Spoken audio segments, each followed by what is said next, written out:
dowladda Soomaaliya ee anigu aan ka mid ahay oo madaxweyne Maxamed Cabdullaahi Farmaajo oo madaxweynaha u yahay waxay ku adkaysanaysaa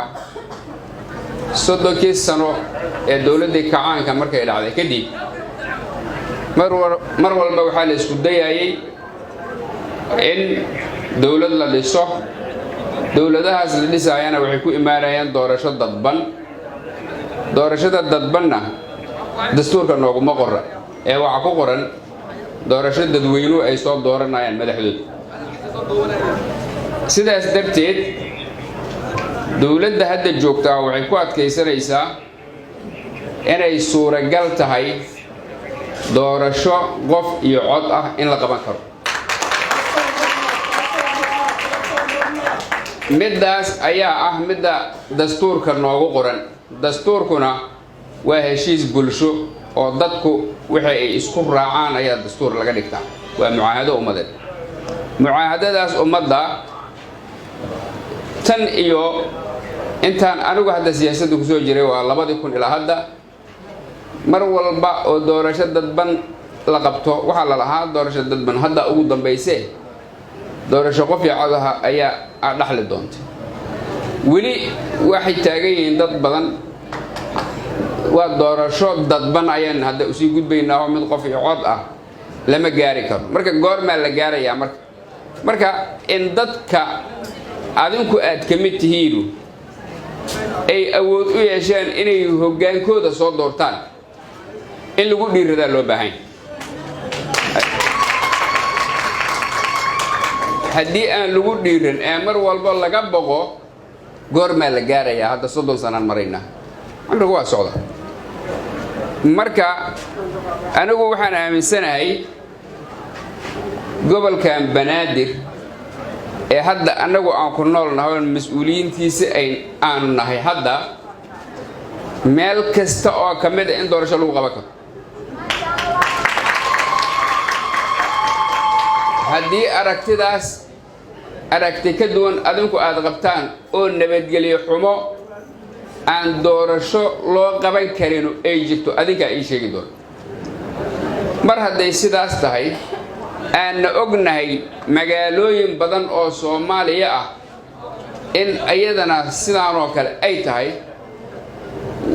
waa dhinaa karaan oo 100% inay wuxuu u imaan waayaan waa dhici kartaa laakiin in lagu dhiirado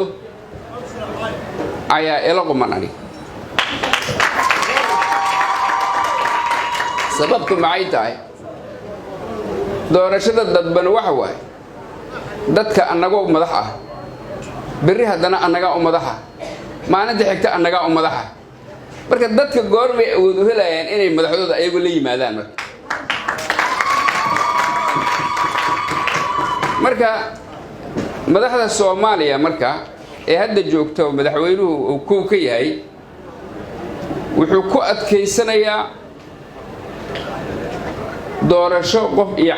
cod ah oo tan dastuurka noogu qoran inay dhacdo haddii Soomaalidu inta isu tagto ay isla garto ama ay isla gartaan inaysan suuragal ahayn taas waa wax kale laakiin hadda aragtidaas dad badan oo anigu ka mid ahay ayaa qaba in la qaban karo doorasho qof iyo cod ah doorasho qof cod macnaheedu maxay tahay macnaheedu waxay tahay inaan degmadan aan joogno hadda ay hoggaankeeda adinku aad dooratiin وفهم أو ما نقول با وف أما هفعنا أما يوفعنا أما رب أما هربني أن كر لجاجة كيني مرة بين الكر لجاجة كانوا يعني حق ما دي ما ظروف جرتو إن بلشة كان الله سمعنا لو بهاي سيون متقنا مرحلة داس جرت اللوجو جدبو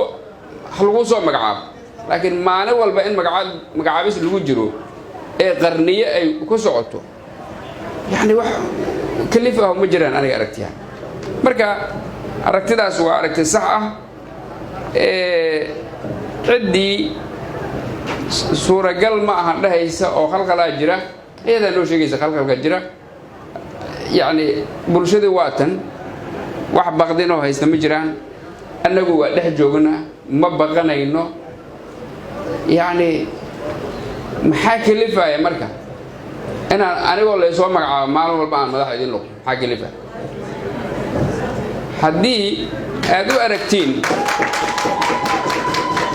haddii aad u aragtiin qof firfircoon oo dadka baari u ah oo wax qabanaya oo ahlul xal wal aqdi ah ina doortiina loo baahan waa fahamtaa marka qofka adigu gacantaada ku doorato niyada kula shaqeynay laakiin qof aadan adigu dooran oo lagu qasbay ama yaa lagu qasbin oo la iska keenay adiga yani dareen ku joogata dareen ku joog ayaa marka taas waa marka aragtida dawladda aruga aan hadda duqa magaalada u ahay